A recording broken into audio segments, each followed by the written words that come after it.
tenemos el culto de oración. Ok. Dios los bendiga. Qué bueno tenerlos por aquí.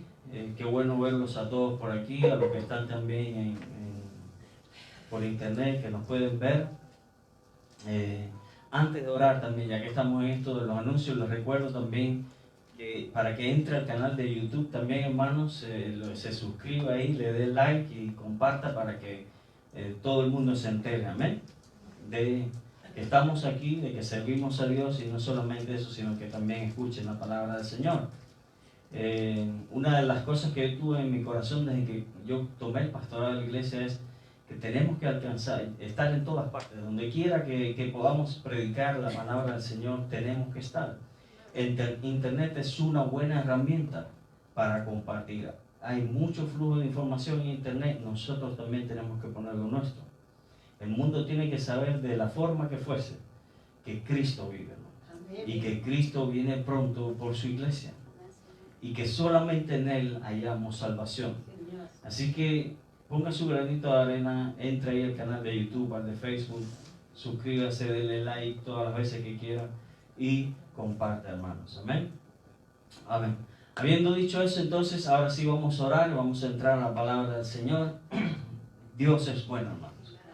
Dios es bueno. Así que vamos a orar, y yo sé que no nos vamos a ir hambrientos de aquí, de este lugar. Dios nos va a hablar.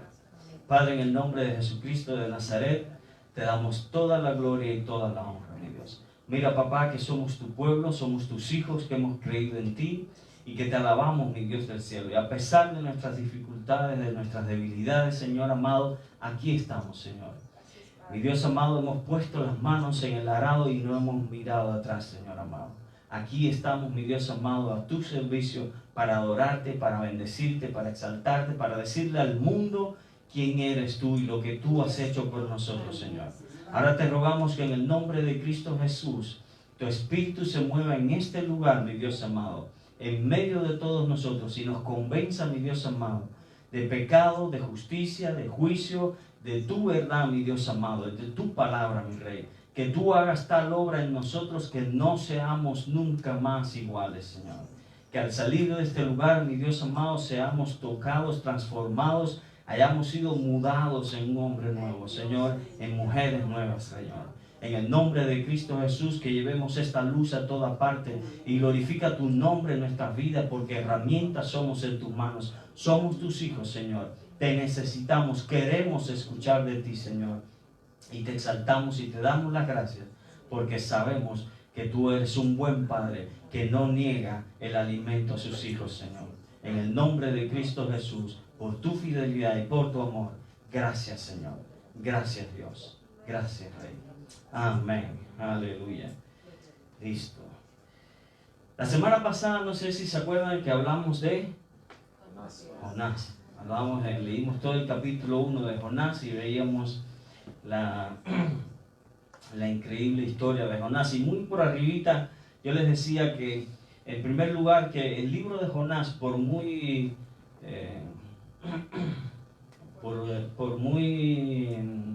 increíble que parezca, Jesucristo lo tomó como una historia real. Los apóstoles lo tomaron como una historia real. Todo el Antiguo Testamento, inclusive el libro de Jonás.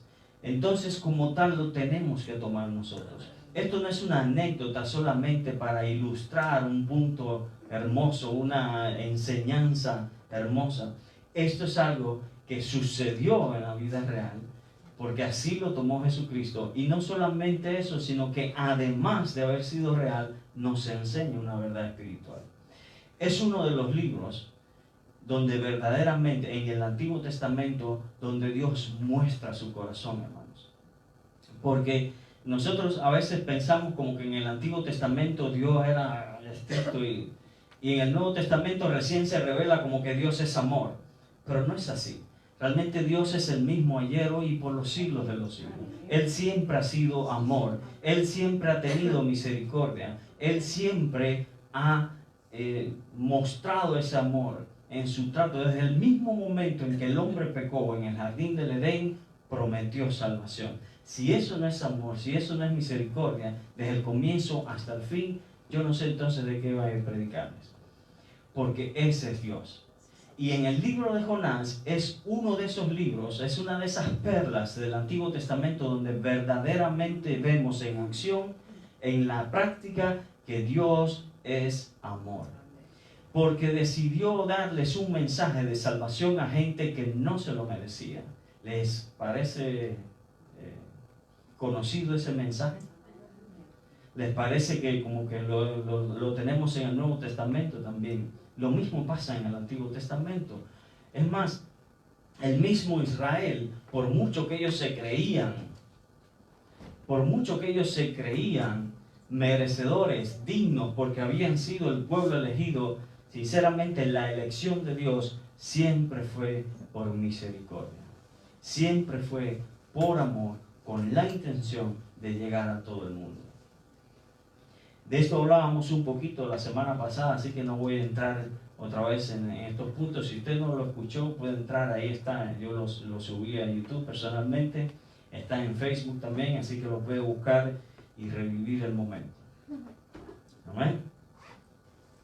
Ok, pero vemos que la intención de Dios siempre fue alcanzar al mundo a través de su pueblo. Esa sigue siendo la intención de Dios hoy. Dios quiere alcanzar a todo el mundo a través de su pueblo.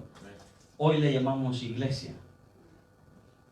No es que Israel haya dejado de ser su pueblo, en cierta medida todavía lo es, pero nos ha incluido a nosotros. Nos ha hecho parte del pueblo de Dios, a nosotros. ¿Ok? Y la pregunta es, y yo les decía cómo realmente en la práctica Dios pasó más trabajo para que Jonás le obedeciera que toda la ciudad. Y hoy vamos a ver un poquito de eso, porque vamos a leer el capítulo 3 del libro de Jonás. Si usted viene conmigo a Jonás capítulo 3, no es muy largo. Yo les decía la semana pasada, son 4 capítulos. El libro de Jonás son 4 capítulos. Y mire, este capítulo 3 tiene solamente 10 versículos. Usted se puede leer el libro de Jonás en menos de media hora, leyendo despacio. Se los digo porque realmente no tenemos excusa para ignorar lo que está escrito. Podemos leer. Yo les decía, inclusive la semana pasada se lo repetía, nunca ha sido tan fácil tener una Biblia. Nunca ha sido tan fácil leer la Biblia. Es que no la tenemos ni siquiera que leer. La tenemos hasta en audio, en muchas versiones. Y usted puede escoger la que más se le antoje y escucharla, y va a estar grabándose, alimentando su espíritu. Amén. Pero vamos a leer Jonás capítulo 3, versículos del 1 al 10, donde dice, mi Biblia lleva el título de Nínive se arrepiente. Vamos a leer. Dice, vino palabra de Jehová por segunda vez a Jonás diciendo, levántate y ve a Nínive, aquella gran ciudad, y proclama allá, en ella, el mensaje que yo te diré. Y se levantó Jonás y fue a Nínive conforme a la palabra de Jehová. Y era Nínive ciudad grande en extremo, de 3 días de camino. Y comenzó Jonás a entrar por la ciudad, camino de un día, y predicaba diciendo, de aquí a 40 días Nínive será destruida. Y los hombres de Nínive creyeron a Dios y proclamaron ayuno y se vistieron de cilicio desde el mayor hasta el menor de ellos. Y llegó la noticia hasta el rey de Nínive y se levantó de su silla, se despojó de su vestido, se cubrió de cilicio y se sentó sobre ceniza. E hizo proclamar y anunciar en Nínive por mandato del rey y de sus grandes, diciendo, hombres y animales, bueyes y ovejas, no gusten cosa alguna, no se les dé alimento ni beban agua, sino cúbranse de cilicio, hombres y animales, clamen a Dios fuertemente y conviértase cada uno de su mal camino, de la rapiña que hay en sus manos. ¿Quién sabe si se volverá y se arrepentirá Dios? Y se apartará del ardor de su ira, y no pereceremos. Y vio Dios lo que hicieron, que se convirtieron de su mal camino, y se arrepintió del mal que había dicho que les haría. y no lo hizo. Amén. Ok. A modo de introducción, bien rapidito, les cuento. La ciudad de Nínive, nosotros a veces dudamos, se los tengo que contar porque a veces nosotros dudamos verdaderamente de que Dios sea tan bueno como Él es. Nosotros a veces, y se lo digo por experiencia propia, ustedes saben, yo se los he comentado de que en un buen día, después de años ya en el Evangelio, después de caminar por años con mi Señor, entendí de que yo había estado haciendo algunas cosas mal. Por ejemplo, en el libro de Santiago capítulo 1 se habla de una persona que va a orar, pero va a orar sin fe en su corazón. Y dice, advierte Santiago, que no piense quien tal haga que recibirá cosa alguna de parte de Dios. Y yo descubrí después de algún tiempo de que ese había sido yo. Porque cuando yo iba a orar, cuando yo buscaba al Señor, yo no dudaba en ningún momento de que Dios tuviese el poder para hacer lo que yo le pedía. Que yo sabía que Dios, si quería, podía hacer en un instante, en un segundo, hacer todo lo que yo le pudiera pedir. La Biblia lo dice. Pero en más de una ocasión yo iba a orar dudando de las buenas intenciones de Dios. Dudando de que Dios quería. Entonces mi duda no era de que si Dios podía hacerlo, pero yo sí dudaba en mi corazón de que Dios quisiera hacerlo, porque o bien yo había pecado, o porque yo no me sentía digno, o porque yo lo que razón que sea. Pero a veces nosotros mismos nos ponemos excusas a nosotros, y cuando nos presentamos delante de Dios, resulta ser que nuestras oraciones, nuestras alabanzas, las ofrendas que traemos no suben delante de Dios porque nos falta ese detalle tan importante que es la fe. Quizás no es la fe en que Dios pueda hacer las cosas, quizás es la fe en que Dios quiera hacer las cosas. Dudamos de las buenas intenciones de Dios, dudamos de la bondad de Dios. Pero yo quiero que usted entienda quién es Nínive y a quién es que Dios le está ofreciendo salvación. Porque si hay alguien que no se merecía el perdón de Dios, aparte de todos nosotros, esa era Nínive. Porque Nínive era una ciudad, está en Siria, pero era una ciudad muy cruel. Eran muy malos. Este era un imperio que estaba creciendo y que a donde quiera que llegaba sembraba el terror a donde quiera que llegaba. Sus métodos de tortura, nosotros hoy lo conocemos como tortura, sus métodos de tortura eran extremos. Despellejaban a la gente, les quitaban la piel y los ponían al sol del desierto hasta que murieran. Los clavaban estamos solo adultos aquí, ¿no? Menos mal. Los clavaban ¿perdón? Los clavaban, no, escuchen, no en cruces como los romanos, que de por sí ya eso era bien cruel, pero los clavaban en estacas de madera y los ponían al sol, los alaban hasta que después que estuvieran bien estirados, que las personas los ponían sobre un madero, los estiraban tanto hasta que ya no se pudieran ni siquiera mover, y empezaban a hacerles cortes con cuchillos para que lo siento, pero esto es historia y viene al caso, porque yo quiero que usted entienda en primera por qué el profeta no quería predicarles, porque todas estas cosas se las hicieron ellos a Israel. Todas estas cosas se las hicieron a ellos Israel. Y hay otras que me las voy a reservar porque ya los vi con cara de que si lo que les he dicho no lo soportan, les va a dar malos sueños en la noche, mejor me guardo lo siguiente. Pero esta era gente cruel. cuando aquello, hermanos, no había Naciones Unidas, derechos humanos, ni nada que se le pareciera. No había derechos. Ahí era la ley, verdaderamente la ley de la jungla, la ley de la selva. Aquí el más bravo, el más cruel, el más temeroso, terrorífico, ese es el que mandaba y punto. No había a quien apelar. No había derechos. Si tú perdías la guerra, eso es lo que te tocaba. Y todas estas cosas las habían hecho los sirios contra Israel.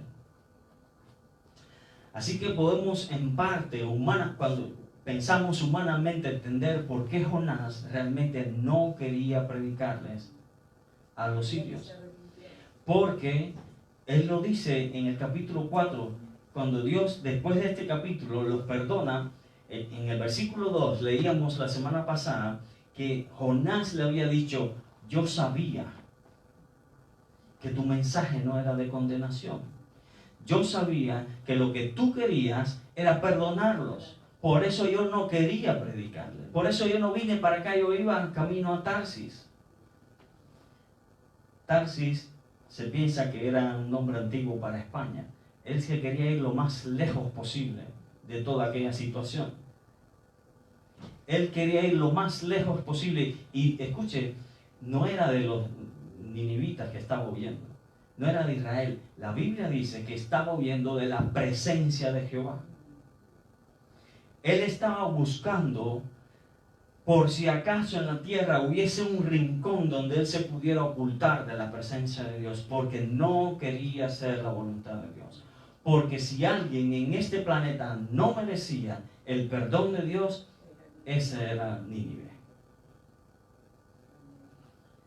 Pero ya usted sabe lo que pasó. Él se montó en un barco y se levantó una gran tormenta. Lo leíamos la semana pasada.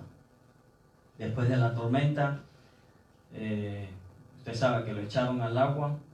Él se quedó dormido, él estaba dormido. Él decía: con esta tormenta no hay chance, así que pérdida de tiempo, cualquier cosa que hagamos, yo mejor me quedo dormido.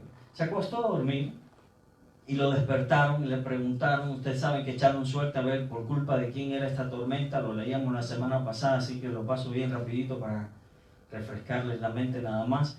Y la suerte cayó sobre Jonás y le preguntaron: dinos qué pasa aquí, por qué esta tormenta está aquí por culpa tuya, ¿qué hiciste? Él les cuenta y dice: lo único que podemos hacer para que esto se calme es que me arrojen al agua.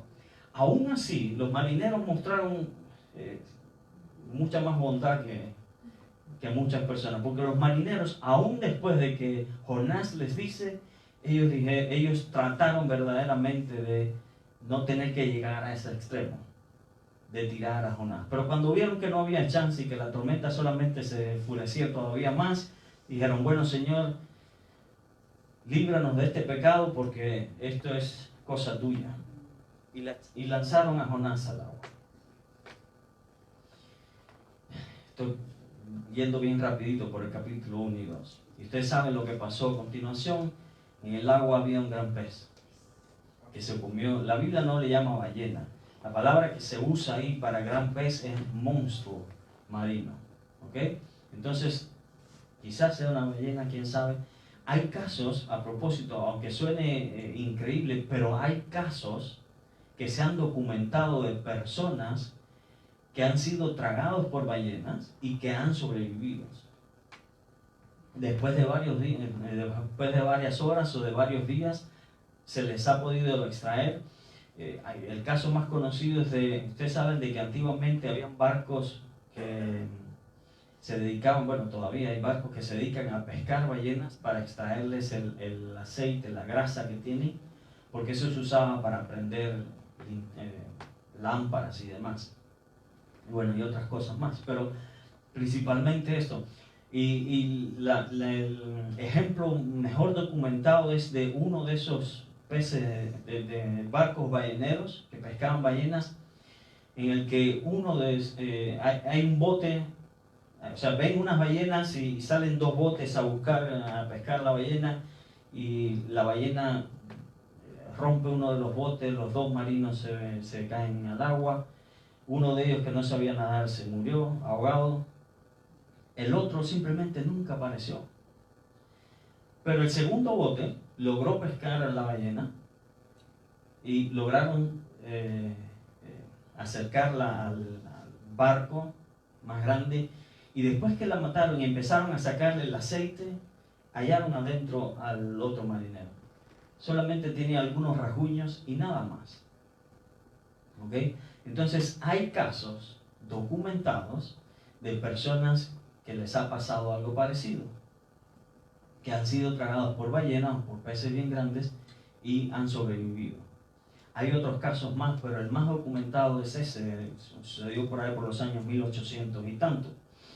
Pero en todo caso, es suficiente como para no descartar de que algo así haya sucedido realmente. ¿Ok?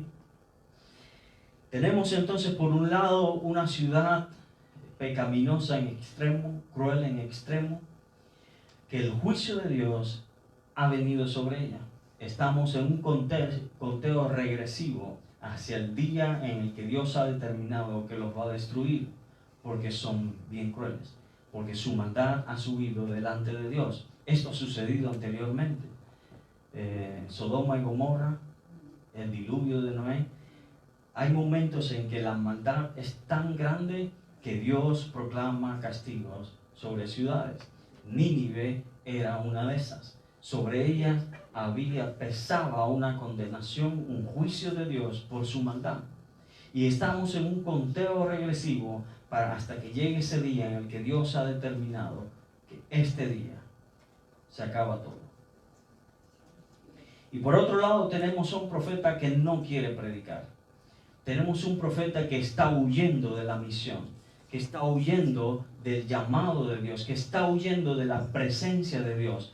Es curioso, yo pienso que los cristianos generalmente, los siervos de Dios, profetas del Antiguo Testamento, del Nuevo Testamento, del tiempo que estamos viviendo ahora, todos queremos acercarnos más a la presencia del Señor.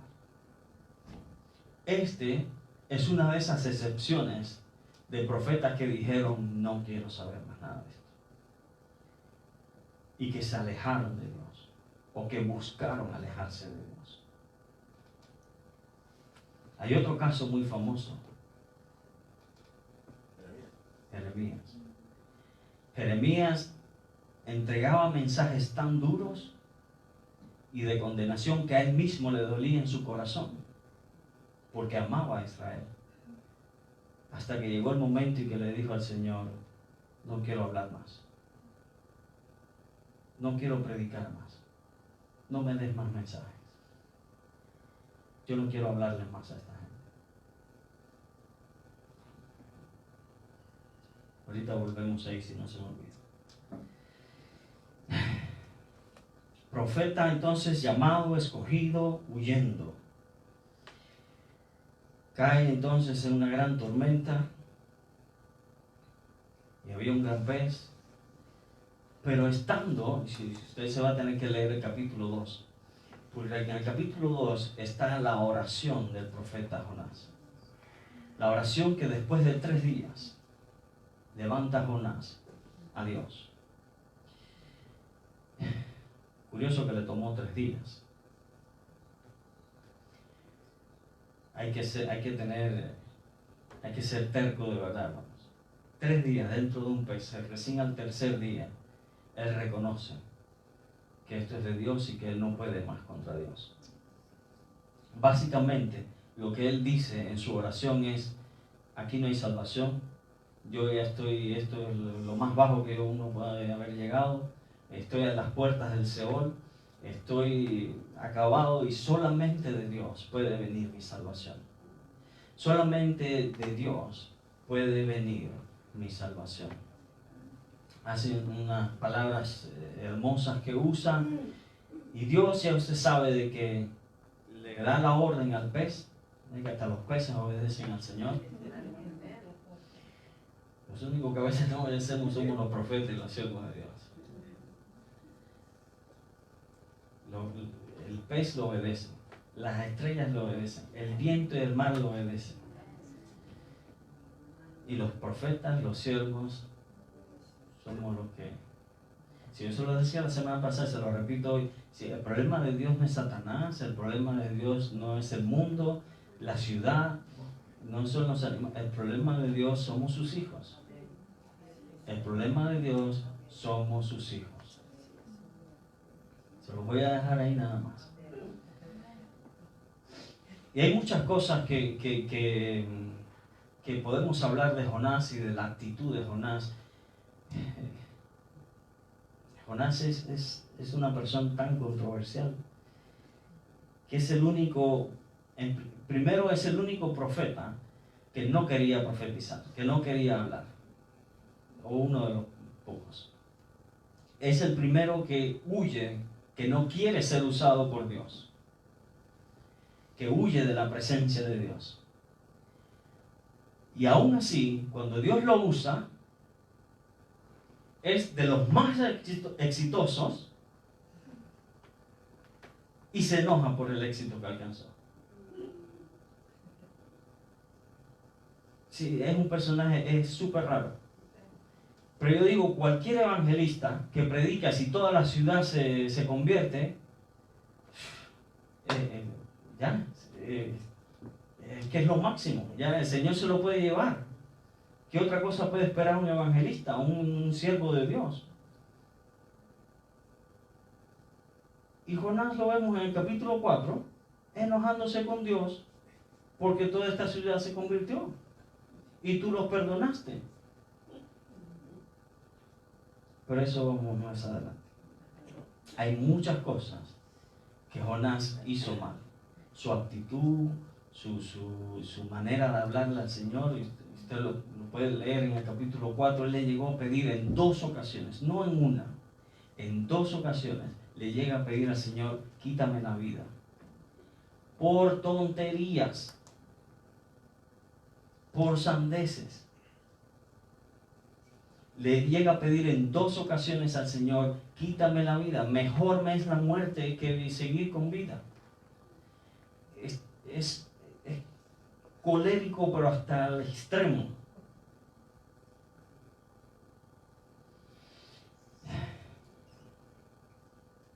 Pero este segundo llamado, después de que la ballena lo deja en la playa, lo vomita en la playa, llega a Jonás a pesar de toda su actitud, a pesar de su dureza de corazón, a pesar de su dureza de servir, a pesar de su terquedad, a pesar de que había estado huyendo, a pesar de que se había alejado, a pesar de que no quería predicar. Una vez que reconoció que solamente en Dios había salvación,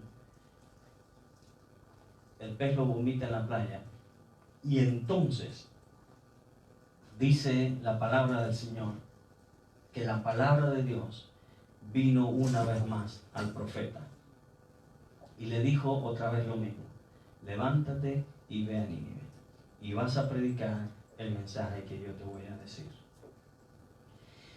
Y muy por arribita, lo mencionamos la semana pasada, se lo recuerdo, el mensaje que entrega Jonás en Nínive no es un mensaje teológicamente profundo.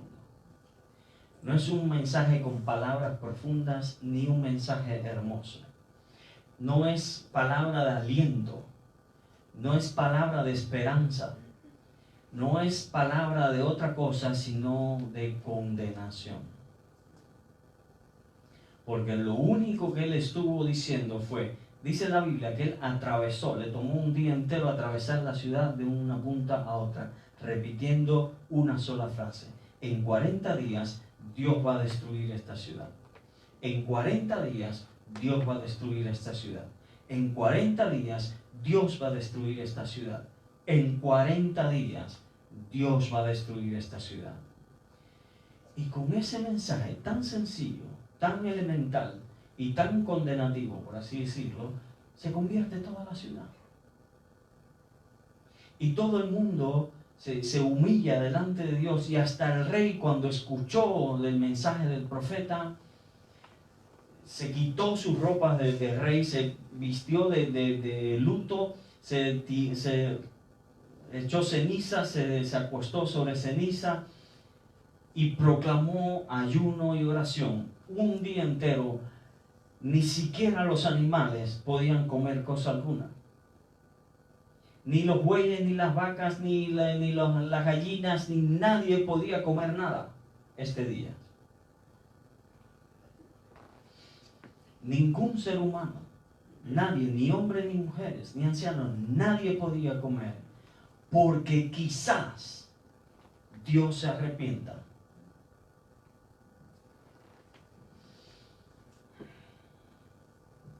Un solo mensaje y toda una ciudad se arrepintió. Un solo mensaje, una sola palabra y toda la ciudad se arrepintió. Y Dios obviamente hace lo que Él realmente quería hacer desde el principio. Dios cambia de planes y decide no destruirlos y los perdona.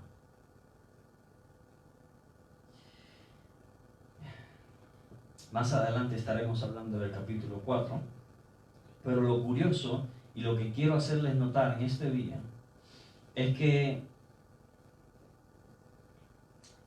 Dios mostró más su bondad y su misericordia con el profeta que con la misma ciudad. Hay algo curioso que Dios dice al final del capítulo 4 acerca de los ninivitas. Dice de ellos que son más de 100,000 personas que no saben distinguir entre su mano izquierda y su mano derecha. ¿Verdad? Y que además hay un montón de animales en la ciudad. Pero de los ninivitas lo interesante es esto. Los ninivitas no sabían distinguir entre su mano izquierda y su mano derecha. ¿Qué quiere decir Dios con esto? Ellos eran totalmente ignorantes de la voluntad de Dios. Toda su maldad, toda su crueldad, todos sus pecados, el mismo rey les llama rapiñas. Toda su maldad la habían hecho en ignorancia, desconociendo la voluntad de Dios, la palabra de Dios, la justicia. A eso es a lo que se refiere cuando Dios dice, ellos no saben distinguir entre su mano izquierda y su mano derecha. Ellos no saben discernir, no hay discernimiento espiritual. Nadie sabe en esa ciudad lo que es justo o injusto delante de mí, lo que es correcto o incorrecto delante de mí. Todo lo que han hecho lo han hecho en ignorancia. Pero en una prédica se arrepintieron, por eso recibieron salvación. En cambio, ¿qué tenemos por el otro lado? Un profeta que sí conoce la voluntad de Dios, que conoce las Escrituras, pero no solamente conoce las Escrituras, conoce también el corazón de Dios. Porque la razón por la que él no quería ir, lo dice bien claro en el capítulo 4, es porque él sabía que el mensaje que Dios le había dado para Nínive era un mensaje de salvación. Aunque sonaba como mensaje de condenación, él sabía que el mensaje era de salvación. Él se lo dice, creo que era en el versículo 2 del capítulo 4, se lo dice, yo sabía en mi tierra, desde que tú me hablaste y me dijiste que venga a predicar, yo sabía que tu intención era perdonar a esta gente. Yo esto no es lo que exactamente dice, ¿no es esto lo que yo decía estando aún en mi tierra? Por eso me apresuré a huir a Tarsis, porque sabía yo que tú eres Dios clemente y piadoso, tardo en enojarte y de grande misericordia, y que te arrepientes del mal. Él sabía que Dios no quería realmente destruir a Nínive. Él sabía que Dios quería perdonar a Nínive.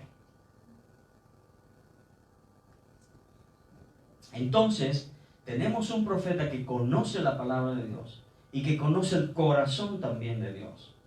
Lo que quiere decir es que ha pasado tiempo en su cámara secreta con Dios. Pero además, es un profeta que no quiere hacer la voluntad de Dios, que no quiere predicar, que está huyendo de la presencia de Dios. Pero Dios muestra su amor. Y quiero que sepa una cosa. Una vez que usted es cristiano, se los advierto nada más así, por arribita, Dios no te va a dejar salirte con las tuyas. Dios no te va a dejar. Y esto fue otro pastor el que me hizo notar. El impío roba, delinque, hace trampa en las pruebas de la escuela y se sale con la suya. El cristiano hace una sola y ahí mismo lo... Y encima le ponen un castigo ejemplar para los demás. Y yo digo, Dios está detrás de todo eso. Porque Dios no quiere que sus hijos sean como los de afuera. Y como Dios no quiere que sus hijos se pierdan, pues prefiere corregirte aquí ahora, mientras tienes tiempo de arrepentirte. Por lo tanto, Dios no te va a dejar a ti hacer trampa y que te salgas con las tuyas. Si eres hijo de Dios y estás haciendo trampa en algo, más te vale que te corrijas.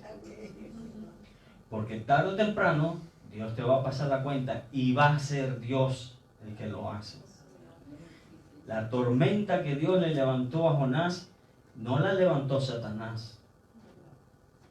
No la levantó el viento. Era Dios el que estaba detrás de la tormenta. El pez no lo llamó Satanás. No fue Satanás el que lo puso ahí. No fue Satanás el que le dio la orden. Fue Dios el que lo puso ahí. Porque de alguna forma Dios iba a asegurarse de que su hijo vuelva a casa. De que su hijo regrese al camino recto. Note usted, si usted es hijo de Dios, tarde o temprano vas a ver la mano de Dios trayéndote de vuelta.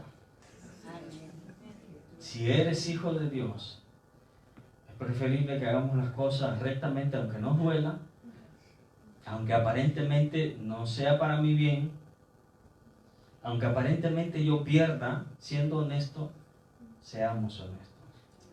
Porque si no, Dios se va a encargar de que aprendamos a ser honestos. Así tenga que levantar una tormenta, ponernos un gran pez o lo que sea que tenga que ponernos. Pero Dios se va a encargar de que sus hijos aprendan a ser honestos. Que sus hijos aprendan a ser correctos. Dios, más que tú te salgas con la tuya, le interesa tu eternidad. Le interesa tu rectitud, le interesa tu carácter, que tu carácter sea formado, que tu carácter llegue a ser verdaderamente conformado a la imagen de su Hijo Jesucristo. Y Dios sabe que nos falta. La gracia de Dios alcanza en más de una ocasión a los hijos descarriados. Tenemos ejemplos por toda la Biblia. Sansón, que era carnal hasta la pared de enfrente, como dicen por ahí, que era carnal y rompió el pacto como 15 veces. Es un número inventado, pero usted me entiende lo que quiero decir. Él tenía el pacto de Nazareno, lo rompió como todas las veces que quiso.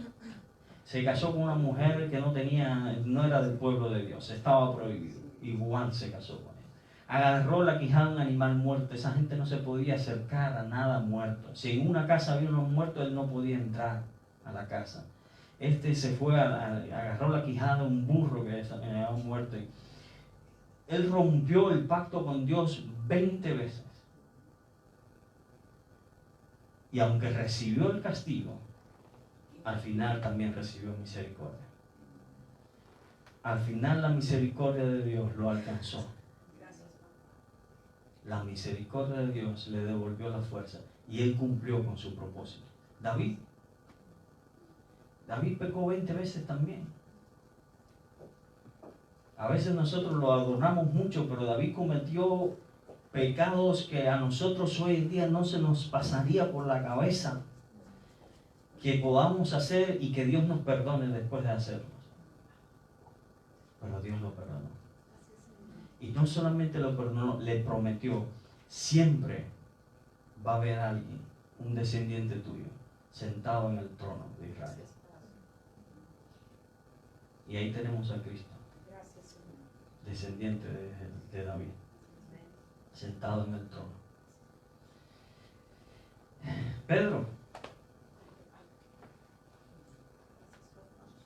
Pedro negó a Jesucristo. Pedro es un apóstata que se convirtió, que vivió 3 años con el Señor y después lo negó 3 veces.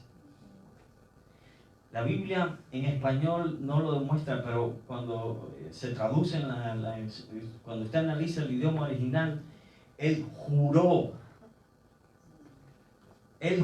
que no conocía a Jesucristo, que no había estado, que no sabía nada de ese hombre. Y Dios lo recibió en misericordia y llegó a ser el líder de toda la iglesia. Llegó a ser el líder de toda la iglesia. Si usted ve, a veces Dios muestra, Dios muestra la grandeza de su misericordia con los más cabezones, con los más duros de roer.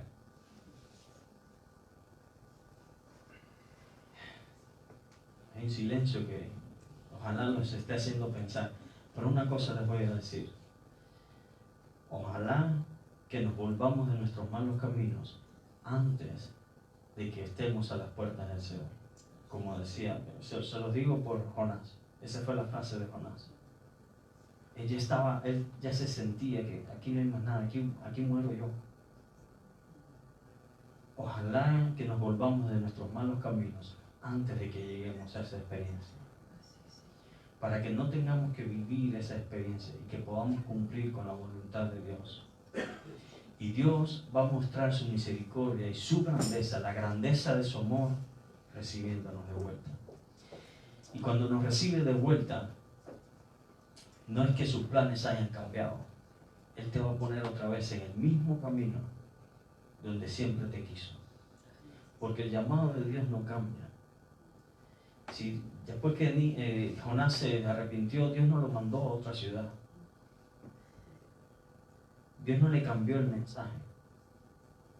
Ni siquiera eso. Dios lo mandó a la misma ciudad con el mismo mensaje. Porque los planes de Dios, el llamado de Dios para con sus hijos es irrevocable. Dios tiene un plan contigo. Dios tiene algo que quiere hacer con cada uno de nosotros. Hay un llamado sobre cada una de nuestras cabezas, hermanos. Hay un propósito con cada una de nuestras vidas. Los únicos que estamos demorando esto somos tú y yo. Y necesitamos verdaderamente clamar a Dios para que Dios nos vuelva a poner de vuelta en el camino que una vez dejamos.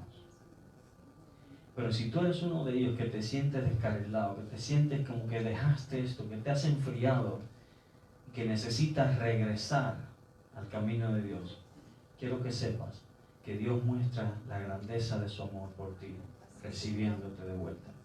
Tenemos un Dios que es el Dios de las segundas oportunidades y de las terceras oportunidades y de las cuartas posibilidades. Y mientras no llegue ese día grande y glorioso, Dios te va a estar recibiendo de vuelta. Dios te va a estar dando nuevas oportunidades.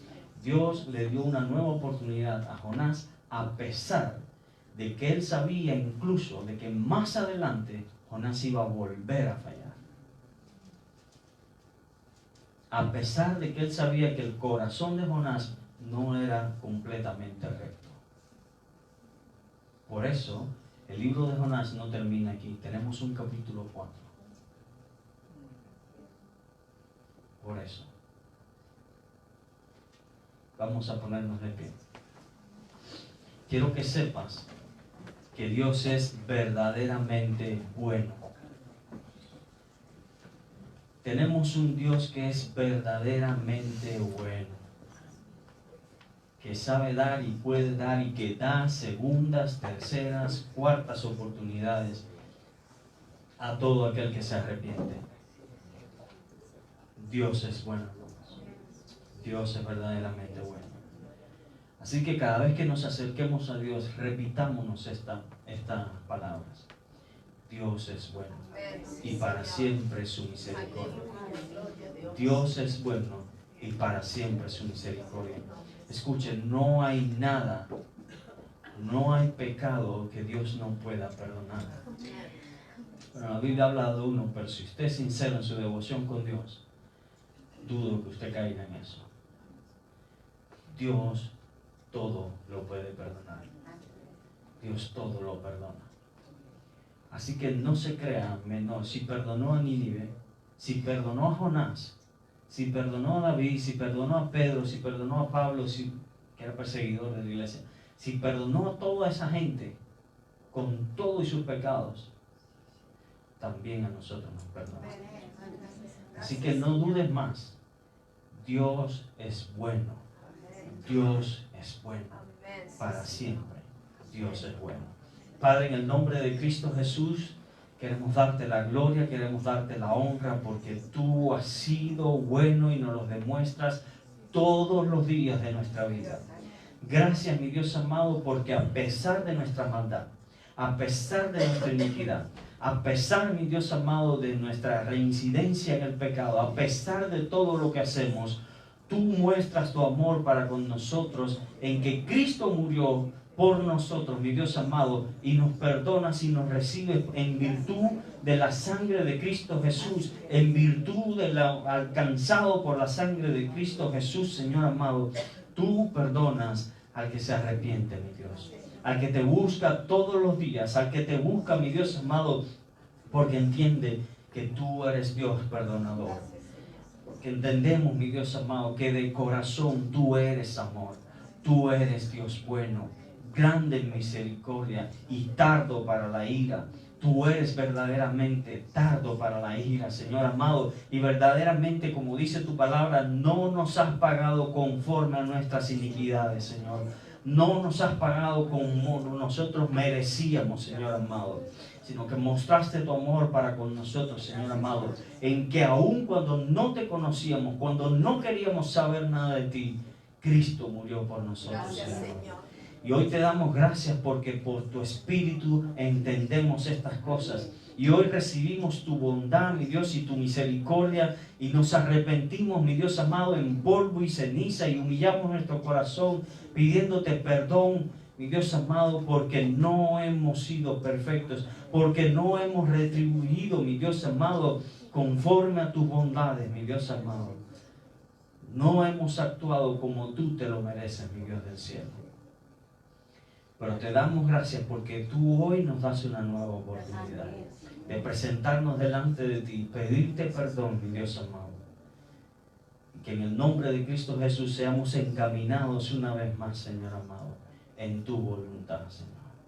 Padre, enséñanos a andar en tu voluntad. Que no seamos persuadidos, mi Dios amado, a abandonar tus caminos, Señor. Que no seamos confundidos, mi Dios del cielo, por estratagemas, mi Dios amado, del demonio, mi Dios amado. Padre, en el nombre de Cristo Jesús, bendice a mis hermanos, Señor amado, a los que estamos aquí presentes, a los que nos escuchan por las redes o por internet, en el nombre de Cristo Jesús, que tu nombre sea bendecido desde ahora y para siempre, mi Dios amado, desde que nace el sol y hasta que se pone, sea el nombre de Jehová bendito, porque tú has mostrado en nosotros tu misericordia y tu bondad, Señor del cielo. Permite, mi Dios amado, que ahora no abusemos de tu gracia, mi Dios amado. Que no abusemos de la libertad que hay en Cristo Jesús para ocasión de la carne, mi Dios del cielo. Que nos volvamos a ti, Señor amado, verdaderamente arrepentidos, mientras haya tiempo aún, mi Dios amado. Y que podamos corregir nuestros caminos, mi Dios amado, ahora que hay chance, mi Dios amado. Ahora que tenemos oportunidad, en el nombre de Cristo Jesús. Gracias, Señor. Gracias, Dios. Que Dios los bendiga, hermanos. Que Dios los guarde. Amén.